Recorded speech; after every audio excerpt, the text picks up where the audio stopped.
지금부터 한 30년쯤 된 것 같습니다. 30년 전에 필라델피아 초등학생들에게 이 세상에서 가장 두려운 것이 무엇인가 라고 하는 설문을 조사했다고 합니다. 그때 아이들은 천둥 소리가 무섭다고 그렇게 얘기했다고 합니다. 그리고 자동차 사고 같은 것이 두렵다고 그렇게 얘기했다고 합니다. 얼마 전에 최근에 와서 지역은 좀 다르지만 뉴욕의 학생들에게 똑같은 내용의 설문조사를 했다고 합니다. 너희들이 세상에 살면서 가장 두려운 것이 무엇이냐? 그런데 요즘 초등학생들이 두려워하는 것은 지구의 환경 오염으로 인해서 미래에 대한 불안감이 가장 컸고 엄마 아빠가 이혼할까봐 불안하다고 말했다고 합니다. 이러한 설문조사의 결과로 과거의 아이들과는 달리 요즘 아이들은요, 지구의 문제와 또 가정의 문제로 인해서 불안해하고 있음을 우리가 볼 수 있습니다. 이 이야기는 지구가 과거보다 환경오염이 심각하다는 것을 우리에게 보여주고 있죠. 또 과학자들도 지구의 환경오염이 우리들이 생각하고 있는 것보다도 훨씬 더 빠르고 나쁘게 진행되고 있음을 경고하고 있습니다. 또한 가정이 불행해진 것은 요즘 부부들이 이혼율이 더욱 높아가고 있음을 우리들이 볼 수 있죠. 심리학자들의 조사에 의하면 이혼하는 시기에 대해서 결혼생활 3년에서 4년 사이의 이혼율이 가장 높다고 합니다. 그리고 그 다음에 7년에서 8년이 그 뒤를 잇고 있습니다. 결혼해서 3년, 4년쯤에 이혼하는 그 커플이 이혼율이 높아지는 이유는 양가의 친척들과의 관계에서 문제가 생긴다고 합니다.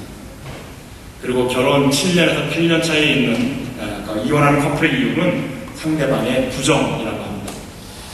이 시기는 대부분의 부부들이 권태기를 느끼면서 외도를 시도하다가 발각되어서 문제가 되는 시기라고 합니다.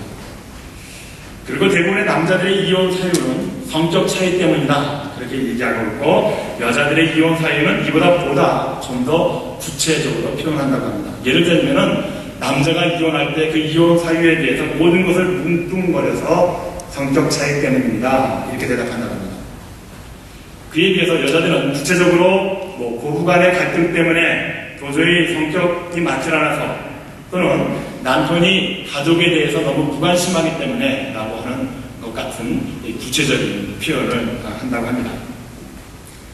이러한 표현의 차이도 실제로는 남자와 여성의 성격 차이에 대한 그런 차이에서 나오게 되는 것이죠. 이 남자와 여성의 성격 차이에 대해서 아주 좋은 예로 이런 말이 있습니다. 남자는 와플과 같고 여자는 스파게티와 같다. 이 말은 남자와 여자가 현격하게 차이가 있음을 우리에게 보여주고 있습니다. 보통 남자들은 생각할 때에 와플과 같이 여러 상자로 나누어져 있어서 복잡한 사건이 생겨도 와플의 하나의 조각처럼 그렇게 단순하게 그 안에서만 생각한다고 합니다. 그리고 남자의 성격 가운데 하나는 이 전체의 일을 처리하기보다는 어떤 자기에게 생겨지는 단순한 사건 속에서 그 일을 처리하는 우선순위를 둔다고 하죠. 반면에 여자들은 스파게티와 같이 생각이 서로 얽혀 있어서 생각을 따라가면은 결국은 다른 어떤 생각으로도 옮겨질 수 있다고 합니다. 자기에게 일어난 삶은 자기 한 사람뿐만이 아니라 자기와 함께 하고 있는 여러 사람들에게 영향을 줄 수도 있고, 또 나 자신도 여러 사람으로부터 영향을 받을 수 있다고 생각하고 행동하기 때문에 이 스파게티처럼 엉켜있는 복잡하고 다양한 특징이 바로 여성이라고 합니다. 이와 같이 남녀 간의 성격의 차이가 발생하는 근본적인 원인에 대해서 뇌의 비밀 속에 그 이유가 담겨져 있다고 합니다. 독일의 경제학자인 호이젤 박사는 다음과 같이 설명합니다. 남성과 여성의 뇌는 호르몬과 해부학적 측면에서 300여 가지나 차이점을 갖고 있다. 여성의 뇌는 더 많은 에스트로겐을 갖고 있고, 이는 상호 교감적인 사고, 직관적인 사고, 감정적인 느낌을 증가시켜서 더 감정적인 삶을 살게 한다. 반면에 남성의 뇌는 테스토스테론의 지배를 더 많이 받으므로 지배적인 그리고 분석적인 기능이 활성화되어 있다. 그렇게 이야기하고 있습니다. 이렇게 판이하게 다른 두 인격체가 만나서 한 가정을 이루어 살 때 갈등이 생기고 그 안에서 다투는 일들이 비일비재하게 발생한다는 것입니다. 만약에 남녀가 만나서 함께 살면서 갈등 없이 부부싸움 없이 사는 그런 가정은 뇌의 구조가 서로 비슷하기 때문인 것이죠.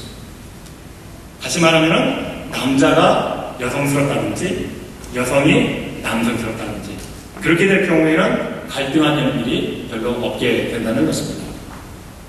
이런 가정들이 그렇게 흔치 않는 가정임에도 불구하고 가끔씩 우리 주변에 이런 가정들 때문에 다른 부부들이 저 집 남편 좀 본받아라 혹은 저 집 부인 좀 닮아라 그렇게 얘기한다는 것입니다. 그러나 여러분 저 집 본받거나 닮지 마시기 바랍니다. 남성이 여성화되어가는 것, 여성이 남성화되는 것 뭐 별로 본받거나 닮을 만한 점은 아니지 않습니까? 그 대신 제가 오늘 본문의 말씀을 중심으로 해서 우리들이 본받거나 닮을 만한 가정, 한 가정을 소개하려고 합니다. 그래서 요즘 이혼하는 가정들이 많이 들고 있는데 오늘 본문의 말씀 속에서 행복한 가정, 부흥하는 가정의 원리가 무엇인지를 서로 함께 살펴보기를 원합니다. 오늘 성경의 말씀을 보면 깨어져도 크게 깨어져야 할 가정이 아내의 인내심과 남편에 대한 믿음 때문에 남자가 바로 서는 또 그것도 하나님께 인정을 받는 믿음의 조상으로서의 세움을 받는 사건을 우리가 보게 되는 것입니다. 그 주인공이 바로 아브라함입니다. 어느 날 하나님은 아브라함에게 갈대아 우르 고향을 떠나라고 지시를 하십니다. 너는 너로 큰 민족을 이루고 내게 복을 주어 내 이름을 창대케 하리니 너는 복의 근원이 될지라. 이 한마디 약속의 말씀을 굳게 믿고 아브라함은 고령의 나이임에도 불구하고 청년 같은 소망을 품은 채 약속의 땅을 향해서 이민을 떠나게 됩니다. 그렇게 하나님의 약속을 믿고 고향을 떠났지만 성경 속에서 만나는 아브라함의 삶은 행복했거나 안정적인 삶이 아니라 언제나 한순간도 방심할 수 없는 힘들고 어려운 일들로 고생하면서 지나게 됩니다. 그러나 아브라함은 이와 같은 배고픔과 더위와 이방 민족의 위험을 무릅쓰고 오직 한 길, 약속의 땅으로 들어가기 위해서 인내하면서 참고 견디어 나아갔습니다. 마침내 고생 끝에 그 하나님이 약속하신 가나안 땅에 이르렀습니다. 가슴이 벅찼습니다. 이제 이곳에서 내가 새 인생을 살겠노라. 아브라함은 너무나 감사해서 그곳에 단을 쌓고 하나님께 감사의 제소를 드립니다. 그런데 갑자기 예고 없이 불쑥 그 약속의 땅에 기근이 찾아옵니다. 이제는 고생이 끝났다고 생각했는데 그리고 하나님께서 약속하신 이 땅에 와서 내가 이제는 행복한 삶을 살면 되겠지라고 생각했는데 갑자기 청천벽력 같은 사건이 그에게 다가오는 것입니다. 아브라함은 당황했습니다. 아브라함은 이 상황에서 자신은 물론이지만 모든 가족을 살릴 수 있는 무언가를 해야 했습니다. 그래서 아브라함은 또다시 그 상황에서 가족을 살리기 위해서 다시 당대 최고의 나라 애국으로 이민을 가기로 결심을 합니다. 그것은 기근을 피하기 위한, 가정을 보호하기 위한 하나의 방법일 수 있습니다. 살기 위한 아브라함의 처세술이었습니다. 그런데 문제는 자기의 아내였습니다. 절세미인 자기의 아내가 늘 걸림돌이 되었습니다. 힘이 있는 자들이 자기 아내를 탐낼 때 그냥 주워버리면 끝나는 문제가 아니라 자기를 죽이고 아내를 빼앗는다는 것에 문제가 생기게 된 것입니다. 아내가 남이 탐을 낼 정도로 이쁜 것도 사실이지만 그런 와중에서 아내도 살고 자신이 살아남아야 할 만한 것을 그런 삶을 살아야 하는 것이 자신의 현실의 문제였습니다. 무슨 좋은 수가 없을까? 여기에 또다시 아브라함의 처세술이 동원됩니다. 그런데 아브라함의 이 처세에는 아내인 사라는 없습니다. 철저하게 버려집니다. 오늘 본문의 말씀을 다시 한번 보겠습니다. 우리 다 같이 한 목소리를 읽겠습니다. 시작. 원컨대 그대는 나의 누이라 하라. 그리하면 내가 그대로 인하여 안전하고 내 목숨이 그대로 인하여 보존하겠노라. 자, 이 말에서도 보는 것 같이 자기의 아내를 스스로 포기합니다. 그리고 사라를 자기의 여동생으로 내세우고 있습니다. 즉 아름다운 여인의 오빠로 나섬으로 인해서 그 미모가 안겨줄 혜택 속에서 오빠라고 하는 자격으로 들어가서 생명을 부지하려고 하는 것이 아브라함의 생각이었습니다. 아브라함의 이러한 일 속에서 남자들의 대표적인 지배적인 특성이 발동한 것입니다. 즉 자신은 하나님의 복의 중심에 서 있는 중요한 인물이라는 것이죠. 거기에는 오직 아내의 운명이 어떻게 되든지 말든지 자기 자신은 수단과 방법을 가리지 않고 죽지 않아야 하나님께서 자기를 부르신 그 소명을 무사히 이룬다고 하는 그 생각, 그 의식에 사로잡혀 있는 것입니다. 그래서 오늘 본문의 말씀 가운데서도 내가 그대로 인하여 안전하고 너 때문에 내가 안전할 수 있고 그대로 인하여 내 목숨이 보존하겠노라 그렇게 말할 수밖에 없었던 것이죠. 바로 이것이 아브라함, 아니 오늘 이 시대를 살아가는 대부분의 남자들의 생존습니다. 아내는 단지 자신의 성공을 위한 보조물에 불과한 것이죠. 언제나 자신을 위한 희생물로 여겼습니다. 그래서 아내의 장래나 운명은 언제나 뒷전이며 오로지 자신의 이익만을 챙기는 것이 오늘 이 시대를 살아가는 남편이나 아브라함과 별반 차이가 없다는 것이죠. 그것도 나는 하나님의 일을 하는 사람으로서 라고 하는 이 의식에 사로잡혀 있으므로 정당화하는 것입니다. 설상가상으로 그때까지 하나님은 아브라함의 처세에 대해서 수수방관하고 계십니다. 자, 아브라함의 이러한 처세들의 결과가 어떻게 나타났습니까? 성경을 좀 더 읽다 보면 애굽의 바로 왕은 아브라함의 말만 믿고 사라를 자신의 아내로 받아들입니다. 그리고 그런 기가 막힌 절세 미인의 오빠 아브라함에게 수학의 재물을 내어줍니다. 자, 역사가 여기에서 끝나고 말았다고 생각해 보십시오. 만약에 이 모든 이야기가 아브라함의 처세술로 끝이 났다고 생각해 보십시오. 결국 아브라함은 자기의 아내를 돈 주고 팔아먹는 인신매매범으로 전락할 위기에 처하게 된 것입니다. 이러한 위기에서 하나님께서 개입하시게 되었습니다. 이 위급한 상황에서 하나님께서 아브라함이 버린 그 사례를 보호하기 시작합니다. 여기에서 믿음의 조상 아브라함의 인생의 대반전의 극이 다시 시작됩니다. 지금까지는 하나님께서는 아브라함을 믿음의 조상으로 세우려고 하는 프로젝트를 세우셨습니다. 그런데 그 프로젝트에 아브라함의 처사들 때문에 일대 변환이 일어나기 시작합니다. 위기에 처한 사례를 구하시기 위해서 바로에게 하나님께서는 큰 재앙을 내리십니다. 그러자 기겁을 한 바로가 아브라함을 꾸짖고 사라를 다시 돌려보냅니다.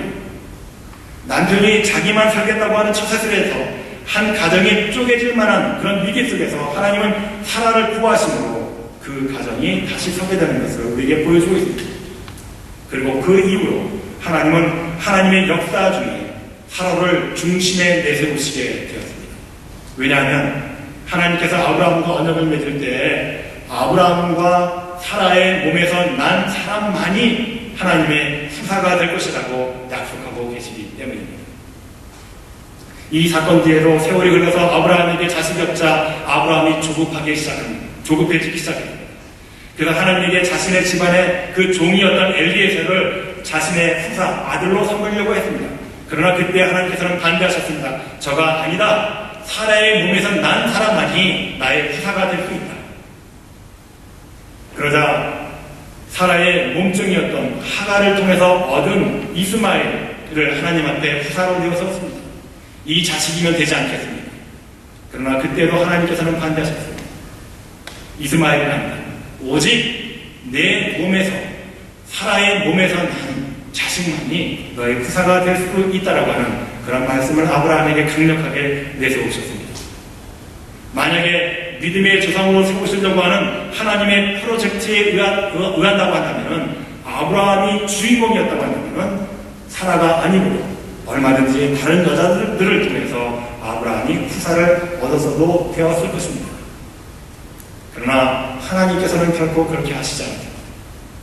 믿음의 조상은 그 감을 내세우기 위해서는 반드시 사라를 통해서야만 한다고 하는 전제 조건이 따라오게 된 것입니다. 창세기 20장에서도 아브라함이 그란에서 살 때에도 사라를 자신의 누이라고 소문을 냅니다. 그러자 그 땅의 왕이었던 아비멜렉이 사라를 아내로 삼으려고 했을 때 하나님께서 아비멜렉의 꿈속에 나타나셔서 사라가 아브라함의 누이가 아니라 아내라고 일러주셔서 사라를 위기에서 구해주십니다. 이때 사라의 나이가 이삭을 임신하기 바로 직전의 사건이었으므로 거의 90에 가까운 나이였습니다. 그럼에도 불구하고 아브라함의 아내 사라는 자기의 남편이 자기를 지켜주지 않고 자신을 출세의 도구로 이용할 때마다 아무런 말도 하지 않고 잠잠했습니다. 오히려 자기가 아브라함의 자식을 낳지 못하는 죄책감에서 자신의 몸종을 아브라함의 후처로 삼게 하게 하여서 이스마엘을 낳게 해줍니다.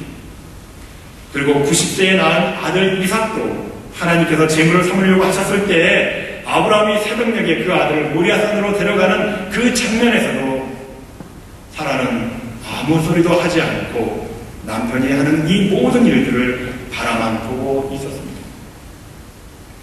사라에게서 이삭이 어떤 자식입니까? 젊은 여자들도 출산의 고통 속에서 자식을 얻는데 그것도 꼬부랑 90이 넘은 할머니가 배가 아파가면서 낳았던 자식이었습니다. 뿐만 아니라 그 쭈그렁 방탱이 할머니가 직접 자기의 젖을 먹이면서 키운 자식이었습니다. 그렇게 귀한 자식을 하나님께서 제물로 바치라고 했을 때 사라의 심정이 얼마나 괴로웠겠습니까?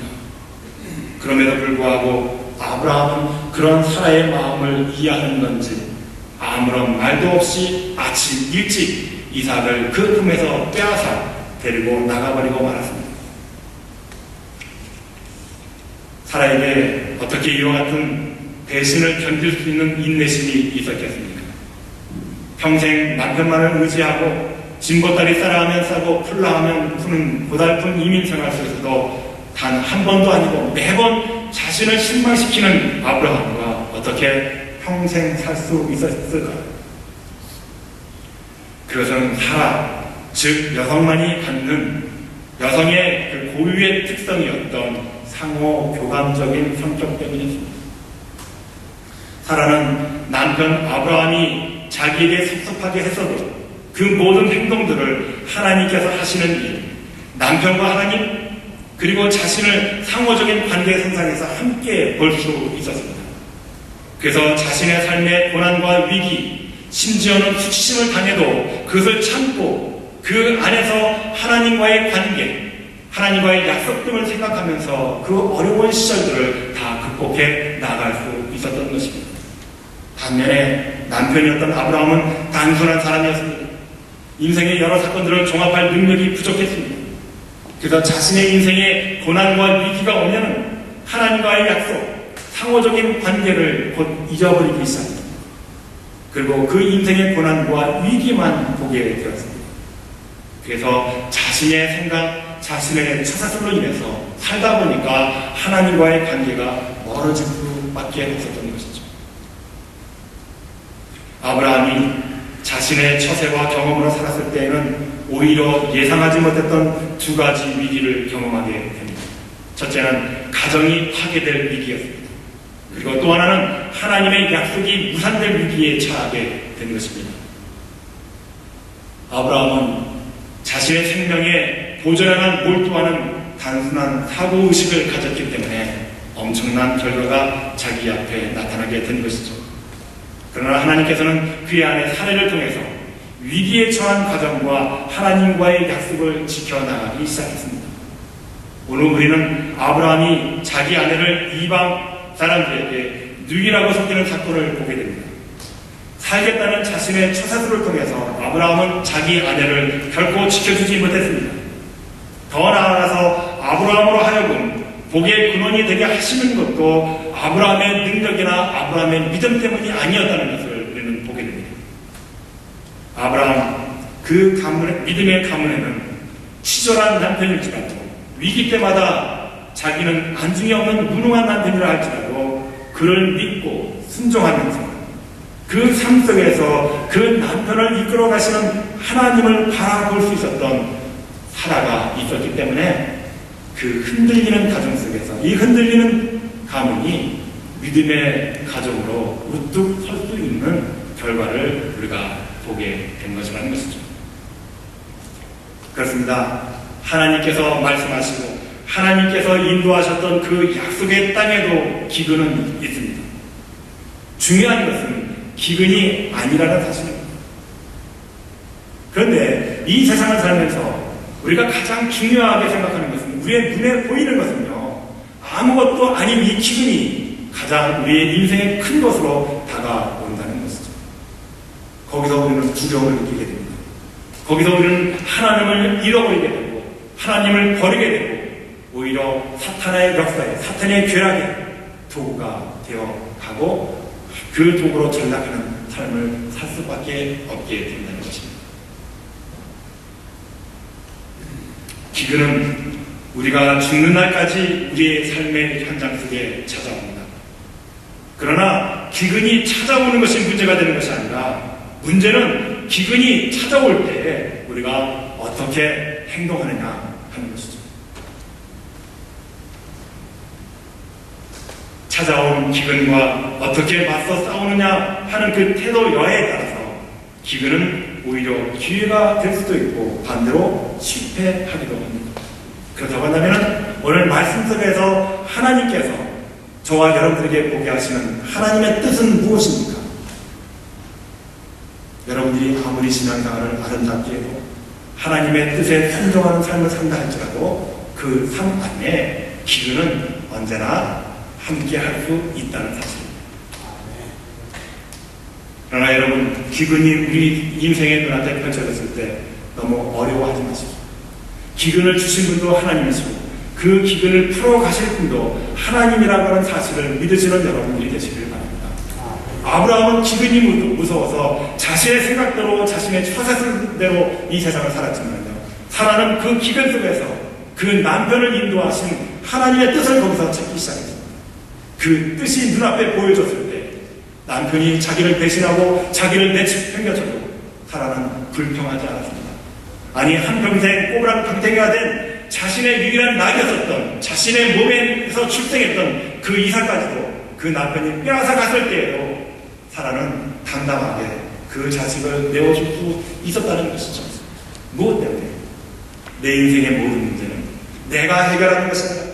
하나님께서 나와 함께 하실 때 하나님의 역사에 의해서 풀려지는 것이기 때문에 이것은 아무것도 아니라는 것이죠. 내 아들을 내 품에 안겨주신 분도 하나님이시고 그 아들을 빼앗아가는 분도 하나님이라는 사실을 사라는 아브라함과 함께 한평생 살면서 여실하게 깨닫고 느껴갈 수 있게 되었던 것이죠. 그 담대한 여인 사라의 믿음을 통해서 치졸하고 비겁한 남편 그 아브라함이 지금 우리가 신앙생활하는 수천 년이 지난 지금까지도 우리의 입에서는 믿음의 조상이라고 불려지게 된 원인이 바로 거기에 있었던 것이죠. 그렇습니다. 아브라함은 비겁한 남자였습니다. 치졸한 인간이었습니다. 그러나 비겁함에도 치졸함에도 불구하고 하나님께서는 그 인간을 믿음의 조상의 반열에 굳게 세운 것은 그 뒤에서 말없이 겸손하게 하나님의 뜻을 바라보면서 순종하며 살았던 한 여인 사라 때문에 가능하게 되었던 것을 우리들이 보게 되는 것이죠. 사랑하는 성도 여러분, 우리 시대에 문제가 많이 발생합니다. 기근이 도처에서 일어나게 됩니다. 그러면 오늘 말씀 속에서 저와 여러분이 깨달아야 될 것은 이 기근과 맞서 싸워야 한다는 것이죠. 아내와 남편이 서로 싸울 문제가 아니라 우리 인생의 문제를 바라보면서 하나님의 뜻을 찾고 그 뜻 안에서 서로 협력하여 하나님의 아름다운 선을 창출해낼 수 있는 그런 능력을 우리들이 경험해야 한다는 것이죠. 믿음이란 하나님의 말씀을 따라가는 것입니다. 믿음이란 변화하는 환경을 따라가는 것이 아닙니다. 이해가 되지 않아도 기근이 있어도 문제가 있어도 거기에 절망이 있어도 하나님의 말씀이 나와 함께하기 때문에 그 말씀을 붙들고 따라가는 것이 믿음인 줄 아시는 여러분들이 되시길 바랍니다. 우리가 믿음으로 산다는 것이 무엇입니까? 우리의 인생의 문제가 내 뜻대로 풀리지 않아도 그 인생의 문제 앞에서 하나님의 뜻을 바라볼 수 있는 그 눈, 그 믿음을 갖는 바로 그것이 하나님께서 우리에게 주시는 믿음이라는 것이죠. 환경이 어려워졌다고 목표를 바꾸시는 여러분들이 되시지 않기를 바랍니다. 고난이 온다고 해서 계획을 포기하지 마십시오. 그 안에 하나님의 명령이 담겨져 있고 하나님의 뜻이 그 안에 분명히 담겨져 있기 때문입니다. 기근을 경험하고 나서 아브라함의 믿음은 좀 더 성숙해졌습니다. 오늘 말씀 뒤에 바로 나오는 13장이 그렇습니다.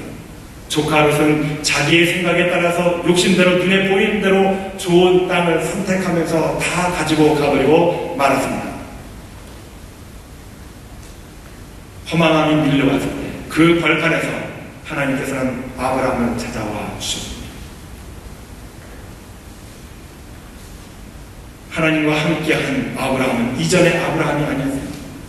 좋은 땅을 다 조카에게 내어주고 거기에서 포기하고 좌절하고 다시 내가 어떻게 살아야 이 땅을 회복할까 예전에 자신의 처세술에 따라서 인생을 살아간 것이 아니라 하나님께서 그를 붙들어 주시고 하나님께서 보여주시는 믿음의 눈을 가지고 그 땅을 다시 보기 시작하게 되는 것입니다. 내가 눈을 들어 사방을 바라고 동서남북 내 눈에 보이는 그 모든 땅을 내가 너에게 주리라. 이 약속을 믿게 되었을 때 이 믿음의 언약을 아브라함이 그 마음에 품게 되었을 때 그는 비로소 그의 삶 속에서 사라라고 하는 여인이 하나님께서 자기에게 주셨던 그 아내가 눈에 보이기 시작했다는 것이죠. 아브라함의 인생의 열쇠는 하나님이라고 하는 사실을 자기의 아내 사라를 통해서 배워가고 있었던 것입니다. 그렇습니다. 아브라함이 보다 성숙한 믿음을 하나님께 보였던 것은 그의 아내 사라의 헌신 때문이었습니다. 무능한 남편, 못된 남편, 내 인생에 전혀 도움이 되지 않는 남편이라 할지라도 하나님은 바로 그 남편과 함께 일하시기를 원하셨던 것이죠. 이런 남편에게 아내의 역할, 사례의 역할은 그 남편이 하나님의 뜻을 깨닫고 하나님의 사람으로 돌아보게 하는 데 있다는 것입니다. 그 남편이 흔들릴 때에 그 남편의 믿음을 바로 인도하게 하는 역할이 바로 아내였던 사라 자신의 역할이었던 것을 사라는 깨달았던 것이죠. 사랑하는 성도 여러분, 특별히 여성 여러분, 하나님께서 여러분들에게 주신 남편이 바로 그런 존재라는 것입니다. 내 남편의 믿음, 내 남편의 삶의 태도는 바로 여러분들이 어떻게 하나님 앞에 여러분들의 믿음을 보여지는 여하에 달려 있다는 것입니다. 그러므로 내 남편의 인생의 삶은 여성들 여러분 손 안에 붙잡혀 있는 것입니다. 여러분 중에는 남편과 혹은 아내와 사별하신 분들도 계십니다. 그리고 이혼하신 분들도 계십니다. 그러면 내 인생에는 하나님의 뜻이 이루어지지 않는 것입니까? 절대로 그렇지 않습니다. 사별이나 이혼이 하나님의 역사를 이루는데 절대로 걸림돌이 될 수 없다는 것이죠. 그 아픔과 고통, 괴로움 속에서도 하나님은 여러분들과 함께 일하시기를 원하신다는 것이죠. 일어서십시오. 그리고 남편 대신 아내 대신 그 빈자리에 하나님과 함께 하시는 여러분들이 되시기를 바랍니다. 천지를 창조하시고 죽은 자도 살리시는 하나님의 역사하심이 비록 나에게는 배우자가 없지만은 그 하나님의 여러 능력이 여러분들의 삶 속에 나타나게 될 줄 믿으시는 여러분들이 되시기를 바랍니다. 그것이 그 삶이 내 삶에 비록 혼자이지만 하나님의 영광을 충분히 드러낼 수 있다고 하는 믿음을 보일 수 있는 방법과 수단이라고 한다면 그 삶의 현실을 주신 하나님 앞에 감사하면서 그 하나님을 찬양하는 여러분들이 되시기를 바랍니다. 더 심하고 더 극한 고통의 삶이 있다 할지라도 그 안에서 좌절하고 실패한다고 한다면요, 그 인생이 끝나버리고 말아버리는 건 아닙니까? 이혼과 사별이 정말 그 인생에서 절망이고 낙심이 될 수밖에 없는 요소가 되는 건 아니겠습니까? 그러나 그 안에서 그럼에도 불구하고 오히려 하나님의 뜻을 찾고 내가 다시 한번 새로운 힘을 얻게 되고 새로운 삶을 살 수 있다고 하는 용기를 갖는다고 한다면 그 이혼과 차별의 아픔이야말로 하나님께서 여러분들에게 주시는 진정한 축복이 아니고 무엇이겠습니까? 사랑하는 한사람교회 남성 여러분, 아내를 괴롭게 하거나 버리는 남자는 하나님의 복이 막혀버리게 된다는 사실을 기억하시기를 바랍니다. 여러분의 아내야말로 하나님께서 여러분들에게 복을 주시는 통로임을 믿으시는 여러분들이 계셔서 최선으로 아내를 사랑하시는 여러분들이 되시기를 바랍니다. 남자들이 아내를 안 하시나요?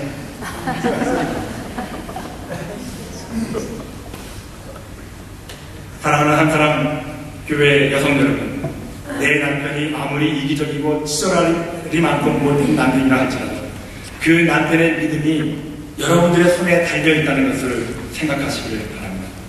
여러분이 남편에게 대하는 태도 여하에 따라서 내 남편의 믿음이 좌지우지된다면 여러분이야말로 내 남편을 하나님 앞에 바로 세울 수 있는 사람이 된다는 사실을 명심하시기를 바랍니다. 그래야 내 믿음이 올바른 믿음이 될 수 있지 않겠습니까? 오늘 위기에 처한 여러분의 가정, 또 우리 교회를 살리는 그런 길은 바로 여러분들의 손에 달려있다는 것을 명심하시기를 바랍니다. 여러분의 손에 달려있습니다.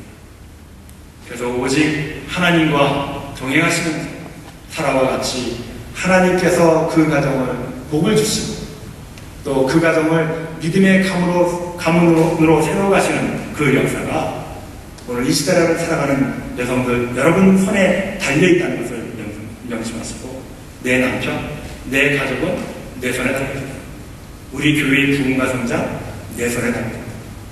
그렇게 믿고 생각하시면서 이제 여러분들이 하나님의 뜻에 따라서 그러면 내가 지금부터 무슨 일을 해야 할지 기억하시면서 그것이 기억나면 그것을 위해서 기도하고 하나님 앞에 열심히 헌신하심으로 인해서 여러분들의 가정이 복된 가정이 되고 여러분들의 가정이 믿음의 가정이 되고 여러분들의 남편이 하나님 앞에서 올바로 설 수 있는 그런 남편으로 변화시키게 되고 또 우리 교회가 아름답게 부흥하고 성장하는 역사가 바로 여성들 여러분들의 손에 달려있다는 것을 믿으시면서 헌신과 최선을 다하시는 복된 삶의 주인공들이 되시길 주 이름으로 축원합니다.